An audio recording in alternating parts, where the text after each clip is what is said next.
अच्छा अर्चना जी, इन दिनों देश में एग्जाम का फीवर चल रहा है, सब बच्चे पढ़ाई में लगे हुए हैं, तैयारी कर रहे हैं। अच्छा आपने एक चीज नोटिस की होगी, जैसे एग्जाम नजदीक आते हैं ना, सारे बच्चे खुद ब खुद धार्मिक हो जाते हैं। अब घर से स्कूल की तरफ निकलते हैं ना, जितने मंदिर मस्जिद सब आते हैं ना, सब पे माथा टेक के जाते हैं। कई बार तो किसी राजा महाराजा की कब्र पे वैसे ही फूल पड़े, उधर भी माथा टेक जाते हैं। अच्छा कई बार ऐसा होता है कि जल्दी जल्दी में जा रहा है ना बच्चा, भगवान को देख के ऐसे माथा टेक के निकलता है, फिर उसको याद आता है, फिर आता है। इससे पता नहीं क्या होता है ना, और डर होता है उनका। अच्छा कईयों ने प्रसाद की मन्नत मांगी होती है कि ये भगवान अगर गणित में पास करवा दो तो 51 रुपए का लड्डू चढ़ाऊंगा मैं, साइंस में पास करवा दो तो 100 रुपए का प्रसाद चढ़ाऊंगा। अच्छा मिठाई इन्होंने अपनी पसंद की रखी होती है, क्योंकि इनको पता होता है कि भोग लगवाएंगे भगवान को, उसके बाद खानी तो खुद ही है। और जिस सब्जेक्ट में इन्हें फेल होने का डर होता है ना, उसके रेट ज्यादा आता है। जैसे गणित का पेपर, मैथमेटिक्स का थोड़ा मुश्किल है, तो हे भगवान 101 रुपए का प्रसाद चढ़ाऊंगा, इसमें पास करा देना। साइंस का टफ होता है, उसमें भी 101। बाकी जो हिंदी पंजाबी मराठी इनको पता सबको आती है, तो उसमें वैसे ही बोल देते भगवान पास करा दूंगा, मैं आऊंगा, पक्का आऊंगा।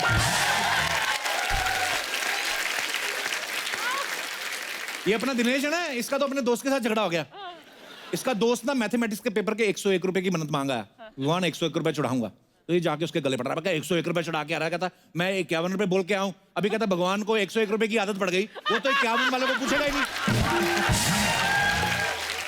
अच्छा देखना, जैसा सब्जेक्ट टीचर पढ़ाता ना, उसका एटीट्यूड वैसा होता है। आप देखना कभी गौर से, जो मैथमेटिक्स का टीचर होगा ना, उसकी मूछें भी ऐसी त्रिकोण जैसी होंगी। तो मैथमेटिक्स भी टफ सब्जेक्ट होता है ना, वो भी टफ बन के घूमता रहता है, स्केल की तरह ऐसे कड़क, स्केल की तरह है ना। वैसे साइंस की टीचर को देख लो, आंखों की नजर ठीक भी होती है, वैसे ही चश्मा लगा के घूमती रहती है कि टीचर उनको सीरियस ले, उनसे ट्यूशन पढ़ने आए। बाकी आप कभी हिंदी वाले टीचर का मुंह देखना, आप ऐसा कबीर के दोहे जैसा मुंह होगा, कैसे अरे देखना, एग्जाम जब शुरू होता है ना, तो स्टार्टिंग में बच्चा बड़ा सजा सजा के लिखते हैं क्वेश्चन को, ऐसे फालतू में लाल पेन से लिख देंगे, डायग्राम अलग पेन से बनाएंगे, तो फिर 1.5 घंटा बीत जाता है। तो उसमें उनको पता चलता है कि भी 3 ही क्वेश्चन हुए, 12 भी और पड़े हैं। फिर इनकी राइटिंग डॉक्टरों वाली हो जाती है, धड़ाधड़ लिखना शुरू कर देते हैं। फिर तो ऐसा रायता फैलाते हैं, अकबर ने इतना रायता नहीं फैलाया होता जितना ये फैला के आते हैं। अच्छा जैसे ही पेपर लेने वाला आता है ना, टीचर आता है, तो ये हाथ ऐसे रख लेते हैं कि छीना सर 2 मिनट देता है, फिर लिख रहे हैं, उसकी तरफ देखते हैं, सर 2 मिनट, सर 2 मिनट। अच्छा जो 3 घंटे में नहीं किया, 2 मिनट में पता नहीं क्या करते हैं। तो टीचर फिर ऐसे ही छीन लेता है ना पेपर ऐसे, तो एक नुक्कर ना खुद पकड़ लेते हैं, sir please 2 minute, sir 2 minute दो ना सर, सर टीचर भी सोचता है। ये दिनेश तो जहां से इसके टीचर ने छीना ना पेपर, कहता सर 1 सेकंड, वो खींच रहा है, कहता वहां पे लिखा है, कहता इसके बाद मेरा पेपर छीन लिया गया, ले लो सर। इसमें संस्कृत का पेपर आया, उसमें एक लाइन थी, तमसो मां ज्योतिर्गमय, वो बोलते इसका हिंदी में अनुवाद करो। ये तो आपको पता ही, फिर इंटेलिजेंट मैन महाविद्वान कहता तमसो मां ज्योतिर्गमय, हिंदी में अनुवाद करना, तमसो मां तुम्हारी मां ज्योतिर्गमय, ज्योति के घर गई हुई है। उसका अर्थ होता है कि हमें अंधेरे से रोशनी की ओर ले चलो, ज्योति की तरह। भाई साहब जो जितना समझ में आया लिख देते हैं। एक बार इसको फिर दोहा आया ऐसे कि कबीरा खड़ा बाजार में, मांगे सबकी खैर, ना काहू से दोस्ती ना काहू से बैर। बताओ अर्थ क्या है, कवि क्या कहना चाहता है? तो ये छोटा था तभी तो कहता है, कबीरा खड़ा बाजार में, मांगे सबकी खैर। कबीरा बाजार में खड़ा खैरात मांग रहा है, ना काहू से दोस्ती ना काहू से बैर। वो कहता है कि मेरे दोस्त को बोलो थोड़े बेर लेके आए, मैंने सुबह से कुछ खाया नहीं। एक बार तो हद हो गई, पता है? एक बार आया कि गीता का सार 500 शब्दों में लिखे, इसको जितना आता था इसने लिख दिया, बाद में शब्द गिने 250 थे। इसको समझ में ना आप क्या करे, इसने अगली लाइन में लिखा, हे अर्जुन मैं जब सुना रहा था तेरा ध्यान इधर उधर था, दोबारा फिर से सुन। ये दूसरी बार लिखा है। कुछ स्टूडेंट बड़े ढीठ होते हैं, पर्ची लेके जाते हैं ना चीटिंग करने के लिए, पकड़ के तो आप टीचर से बहस कर रहे होते हैं, ये क्यों छीन रहे सर, ये पर्ची निकली, ये तो आया भी नहीं क्वेश्चन, इसमें क्या पकड़ने वाली बात होगी? क्या लॉजिक है? अच्छा कई बच्चे बड़े शाने होते हैं, डेयरिंग बच्चे होते हैं ना, वो डरते नहीं है, वो फिर सीधे सीधे धमकी लिखाते हैं आंसर शीट पे, प्रिय टीचर आपका और हिंदी वाली मैडम का जो व्याकरण चल रहा है उसके बारे में हमें सब पता है, इसलिए कुछ ऐसा करो कि आपकी भी इज्जत बनी रहे और मेरा भी भविष्य बना रहे। अच्छा ये बच्चों का दिमाग बड़ा होता है, खाली पढ़ाई की तरफ ध्यान नहीं देते, कोड रखे होते हैं कि अगर मैं खांसू तो तू समझ लेना कि मैं क्वेश्चन का वो पूछ रहा हूँ, अगर मैं थंब अप करूँ तो समझना चौथा क्वेश्चन है। तो फिर ऐसे ऐसे कर रहे होते ना, जब टीचर आ जाता ना, फिर 4 नंबर करके पूछ रहे होते, टीचर आ जाते कहते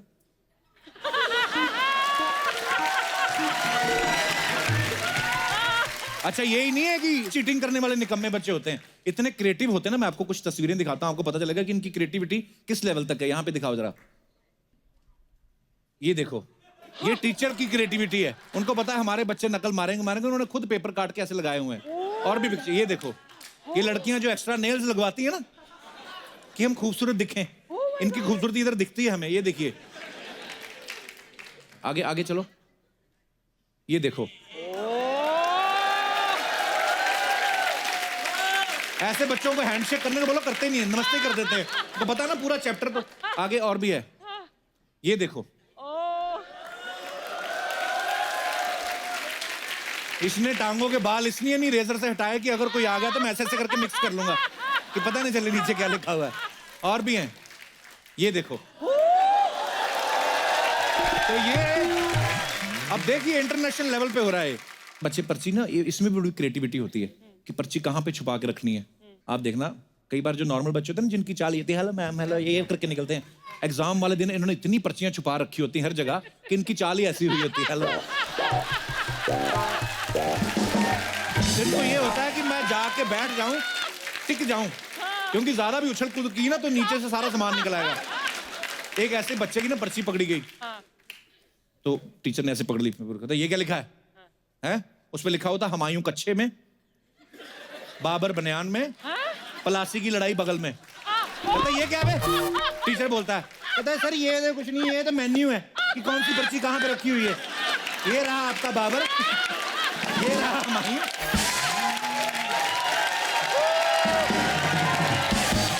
अच्छा कॉन्फिडेंट बच्चा जो होता ना, अच्छा टीचर आता ना, बेटे आपको किसी को पता who is the president of America? Confident बच्चा सवाल ही नहीं पूरा आता, यस सर। जिस बच्चे को नहीं आता, टीचर को पता होता कि ये जो 4-6 नालायक बच्चे हैं क्लास में, वो फिर उसको तो पता है मार पड़नी है, वो फिर कोशिश करता है कि जितना डिले हो जाए थप्पड़ आने में उतना ही अच्छा है। तो मान लो उससे सीधा पूछ लिया, खड़े हो जा, तो पहले तो खड़े होने में 3 सेकंड लेगा वो। बताओ हुमायूं भारत कब आया था?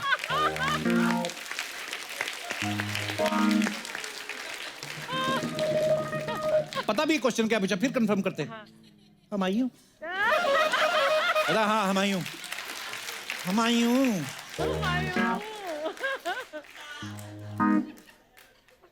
आया तो था।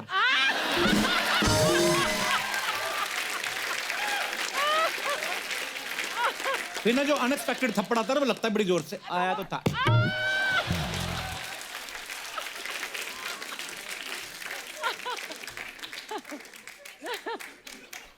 हुमायूं के बाबर। बच्चे डिले करते हैं, इनको थप्पड़ पड़ जाते हैं। अरे कुछ बच्चे ना सॉलिड होते हैं, एक तो ये होते हैं जिनको बिल्कुल नहीं आता है, डिले करते हैं। 2-3 तरह की वैरायटी होती है अपने देश में पाई जाती है। एक होते हैं थोड़ा एक्टर बच्चे, वो उनको टीचर बोल रहे हैं कि खड़े हो जाओ बताओ, तो वो पहले ही बोलते रहते हैं क्या हुआ है, खड़े हो सर।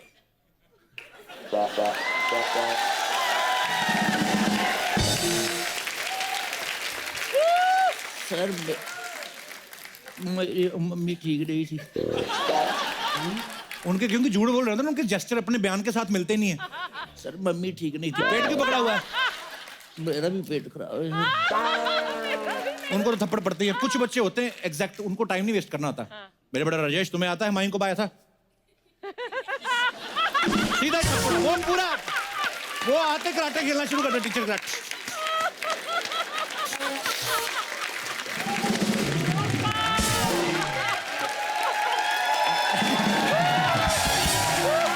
जो एक्टर बच्चे होते हैं ना, एक्टर, उनको होता है कि यार मैं थोड़े से एक्सप्रेशन दूंगा, हो सकता है टीचर धीरे से मारे ना, तो अभी पढ़ा भी नहीं है। कई बार ना ये जो बच्चों की पढ़ाई होती है ना, इसमें बच्चे के नंबर कम आ जाएं तो माँ बाप की तलाक तक करवाने जाते हैं, क्योंकि माँ बाप की आपस में लड़ाई हो जाती है ना। माँ और बाप देते हैं कि इतना पैसा खर्च किया, नंबर फिर भी नहीं आए, तो लड़ाई शुरू हो जाती है। तुम इसका बिल्कुल भी ध्यान नहीं रखती हो, सारी जिम्मेदारी, अच्छा औरत भी भड़कती है, सारी जिम्मेदारी मेरी है, पैदा मैं अकेली करूं, पढ़ाऊं भी मैं। आदमी भड़कता है, मैं ऑफिस का काम देखूं कि इसकी पढ़ाई देखूं मैं? तो बोलती मैं भी तो घर का काम संभालती हूँ, मैं कौन सा फ्री में बैठी खा रही हूँ तुम्हारी रोटियां। अरे तुम बढ़ा भी नहीं सकती, तुम्हारी 10वीं की मार्कशीट देखी मैंने, तुम तो खुद 30% से पास हुई हो। बीवी भी चढ़ जाती है एक सुर। हाँ तो तुम्हारा भी देखा है, तुम भी ग्रेस नंबर लेके पास हुए हो, और फिर और भड़कता है, तभी तो तुम्हारे से शादी हुई। वो भी भड़कती है, तो कर लेते किसी डॉक्टर से शादी। इस चक्कर में कभी कभी तलाक होते होते बचता है बड़ा, मतलब तो बच्चों पढ़ाई लिखाई पर ध्यान दिया करो, माँ बाप को अलग ना करवा देना कहीं। अच्छा लड़कियों का मैंने देखा, लड़कियां ना थोड़ी होशियार होती हैं ज्यादातर। लड़की एग्जाम के बाद जो डिस्कशन होता है ना, तूने कितनी नंबर का अटेम्प्ट किया, थोड़ा सा खराब हो गया, यू नो ओनली 98 का अटेम्प्ट किया, 2 नंबर छूट गए। इनको लगता है ये खराब हुआ। इधर हमारे जैसे लड़कों से पूछ लो कितना हुआ, भाई बढ़िया हो गया, 35 नंबर का अटेम्प्ट किया है।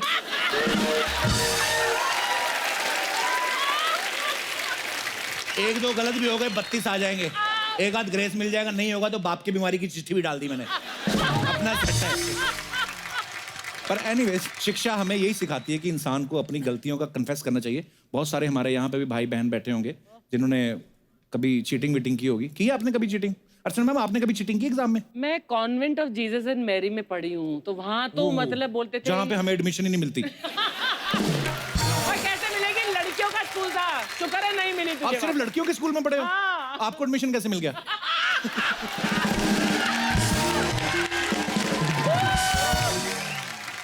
तब तक मेरी मुझे नहीं आई थी ना, तब मुझे ले लिया था उन्होंने। ये वो स्कूल में पढ़ी जिसका प्रोस्पेक्टस ही में मना कर देते थे, सर वो एडमिशन लेना था, चल हाथ पे आ गया हमें तो साहब मना कर देते थे। अच्छा बहुत सारे लोग ऐसे टोटके अपनाते हैं, जैसे भगवान के मंदिर में जाके 51 रुपए का प्रसाद की मन्नत मांगा है या कुछ मांगा है। ऐसे टोटके कभी आप लोगों ने किए एग्जाम में पास होने के लिए? है कोई हमारे दोस्त? अंकल आप इतना हंस रहे हो, मुझे पता नहीं क्यों लगता आपने अपने टाइम पे किए तो है कुछ। आप ऐसे मेहनत से पास होते थे आप? नमस्ते अंकल, कैसे हैं आप? कहाँ से आए हैं आप? इंदौर से। इंदौर से? हाँ। अच्छा जी, वाह स्वागत है आपका। तो आपने कभी नहीं किया ऐसा? मैंने नहीं, मेरे बेटे ने करा। आपको कैसे पता, बताया बेटे ने आके? हाँ बेटे ने बताया ना। इतना ईमानदार बेटा है आपका। क्या किया बेटे ने मैं बेटे को बोलता था पढ़ाई कर, लेकिन वो बोलता मैं पढ़ाई नहीं करूंगा। क्यों? वो सफेद शर्ट पहन के जाता था और वो पास होके बताता था। उसको लगता था कि सफेद हाँ, शर्ट मैं पहन के जाता सफेद तो शर्ट पास हो जाता। पहनने से पास हो जाता हूँ। अच्छा हाँ। वाह, और नौकरी के लिए इंटरव्यू देने गया, तब भी वो सफेद शर्ट पहन के गया, इंटरव्यू में सिलेक्ट हो गया। नौकरी मिल गई? हाँ। अच्छा अगर ऐसा होता तो फिर अब्बास मस्तान तो प्रधानमंत्री बन गए होते। वो तो पहनते ही सफेद है। पर ऐसा बच्चों के मन में तभी आता है जब माँ बाप ऐसी कुछ सिखा। आपने कभी सिखाया ऐसी बात? नहीं मैंने नहीं सिखाया था। आपने नहीं सिखाया था? नहीं सिखाया था। क्या करता है आपका बेटा? वो बैंक में क्लर्क है। अच्छा जी क्लर्क है। चलिए बड़ा ईमानदारी से जवाब दिया कि मैंने नहीं किया, मेरे बेटे ने किया। हो सकता है अगले एपिसोड में इनका बेटा है, मैं तो नहीं करता, मेरे पापा करते थे। पर चलिए ईमानदारी तो है। धन्यवाद सर।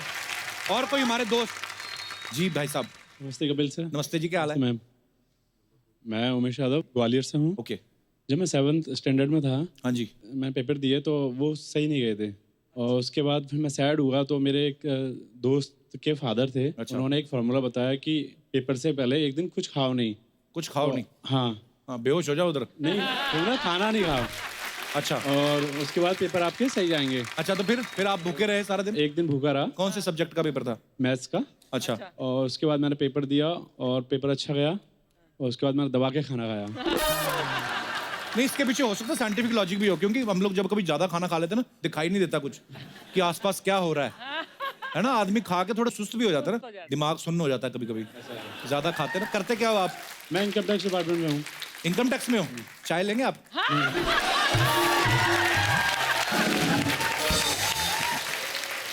ग्वालियर में? नहीं, मेरी गुड़गांव पोस्टिंग है। गुड़गांव पोस्टेड। अच्छा है, आप ग्वालियर से, पोस्टिंग आपकी वहां पे है? मेरा शादी हुई है अभी। अच्छा जी, अरे बहुत बहुत मुबारक हो मेरी आपको। वाइफ है। नमस्कार जी, कैसे हो आप? कभी हुई शादी आपकी? ये हुई 27 जनवरी। अच्छा अभी तो कहीं हनीमून मना के हो, किधर शो देख रहे बैठ के? गोवा से आए हैं। देख लो, गोवा वहाँ जहाँ मर्जी घुमाओ, मजा इधर ही आएगा आपको। चलिए बहुत बहुत मुबारक हो आपको आपकी शादी। तो आपकी वाइफ भी जॉब करती है? सब इंस्पेक्टर है एमपी पुलिस में। वाह। आप लेंगी जूस वगैरह? यार ये मुझे बड़ा अच्छा लगा, मियाँ बीवी दोनों काम करते हैं। एक इनकम टैक्स में है, दूसरी बीवी अपनी जो है मतलब पुलिस में है। वाह। अच्छा एक बात पूछना चाहता हूँ पर्सनल, ऐसे जैसे बीवी इंस्पेक्टर हो, एक तो बीवी हाँ ऊपर से ऊपर से इंस्पेक्टर, तो कैसा रहता है? वर्दी पहन के जब आती है शाम को, कैसे हो आप? आपको डर थोड़ी देर के लगता तो लगता ही होगा कि पुलिस आ हाँ गई। थोड़ा फील तो होता है। पुलिस आ गई। एक मिनट माइक देना मैडम को। ये पुलिस वालों को तो आदमी डरता है, वैसे ही निकल जाता, आंख नहीं मिलाता। इनकी इतनी हिम्मत कैसे हो गई कि आपको, मतलब आप तभी नौकरी करती थी? नहीं नहीं सर, अभी अभी जान पहचान हुई है किसी जरिए से। अच्छा, कहीं नाके पे रोका था इनको? कैसे मुलाकात कैसे? मैट्रिमोनी। मैं तभी सोचूं, एक पुलिस वाले ऑफिसर से तो आदमी वैसे ही नहीं डरता, ही नहीं कभी ऐसा प्रपोजल रखेगा। पर अच्छा, आप दोनों बड़े प्यारे लग रहे हैं। शुक्रिया शो में आने के लिए, धन्यवाद आपका। Thank you sir, thank you. और कोई हमारे दोस्त? छोटी बच्ची देखो, ये भगवान का रूप क्यों होते हैं बच्चे, देखो आप। ये देखो, ये दूसरी रो में जो बच्ची बैठी हुई है, ये एज सबसे बेस्ट है अर्चना जी। नहीं तो देख लो, बड़े हो जाते फिर यही टेंशन है कि करना क्या है। ये बेफिक्र। हाँ, अपनी नौकरी ढूंढो, शो शुरू करो, फिर बंद हो जाते हैं बीच में, फिर वापस शुरू फिर- करो, फिर वापस शुरू करो। वापस शुरू करो। ये उम्र सबसे बेस्ट है। या 500 लोग तालियां बजा रहे हैं, वो अपने आराम से सो रही है। अच्छा, एक तो होता है एग्जाम के, हम लोग एग्जाम देते हैं तो हमें नंबर मिलेंगे, ये तो हो गया स्कूल कॉलेज में, या नौकरी के लिए एग्जाम देते हैं। और भी कहीं कहीं हमें लगता है कि हमारी परीक्षा हो रही है। और आपको क्या लगता है जीवन में कहाँ कहाँ आपको फील होता है कि ये परीक्षा का समय है या हमें परीक्षा देनी पड़ रही है? कोई मुद्दा? जी मैडम। हेलो सर, नमस्ते जी। मेरा नाम रशीदा, मैं पाली हिल बैंड्रा से हूँ। ओ, महंगा एरिया जी। जब लड़कियां शादी करके जाती हूँ, जब मैं गई थी, जब नवी नवी थी घर में, जी। सेकेंड डे जब होता है लड़की का, जी। बोलते जरा स्वीट बना लीजिए, घर में पहली हाँ, बार आए वो तो किचन स्वीट, में हाँ हम जरा जाते। किचन में जाके बना। अभी अपने घर में तो पता है कि मैं बहुत अच्छा स्वीट बनाती हूँ, अच्छा जी। पर उस वक्त एकदम नर्वस हो जाते हैं, जी, जी। क्योंकि इतने सारे घर में ननंद होते हैं, सास होती है, वो चेक करने बैठी होती वो है ना? बैठे होते हैं कि बाबा क्या कर रहे हो। जी, तो फिर? फिर दूसरी बार ऐसा, मतलब हमारे घर में रूल है कि 7 बजे के बाद घर से बाहर नहीं जाना है। अच्छा जी। तो हमें परमिशन लेने के लिए फिर सास से जाके परमिशन लेना है। तो हमें रहते हैं आप बाहर बैंड्रा हिल में, रूल आपके पूरे अंडमान निकोबार वाले हैं। 7 बजे से बाद बैंड्रा तो मजा ही 7 बजे के बाद निकलने का आता है। बोला। घूमने फिरने का। अच्छा जी। जाना। तभी हम एकदम नर्वस हो जाते थे। तो अच्छा जी। क्या करें, डर लगता था कि उनसे जाके कैसे पूछे हम। तो अभी खुल गए हैं अपनी सास के साथ के नहीं? अभी हाँ, तो अभी काफी- तो खुल गए हैं कितना सर। टाइम हो गया अभी? अभी 3.5 साल हो गए मुझे 3.5 मेरी साल बाद, शादी हाँ। को, तो मुझे ओके। कम से कम 1 साल लगा खुलने जी। के लिए। अभी अच्छा जी। मैं अभी अच्छी हूँ उनसे, अच्छा जी। अच्छी बात करती हूँ, अच्छे करते, तो फिर वो सब मुझसे अच्छे हैं। और Very अभी good. हमें परमिशन मिल गई तो हम जाते जितना हैं। फ्रेंडशिप वाला इसलिए। रिलेशन हो उतना ही Yes, अच्छा है। with- आपकी लव मैरिज हुई कि अरेंज मैरिज? हमारी बोथ अरेंज एंड लव काम। अच्छा, अरेंज पहले हुई, बाद में लव हुआ? ऐसे? नहीं, मैं इस if I can get permission, I would like to thank my husband on Oh, so this sweet. because I am a handicap. Okay. And he accepted me So sweet. as what I am. और बहुत प्यारे हैं आप दोनों। तो भाई साहब क्या करते हैं?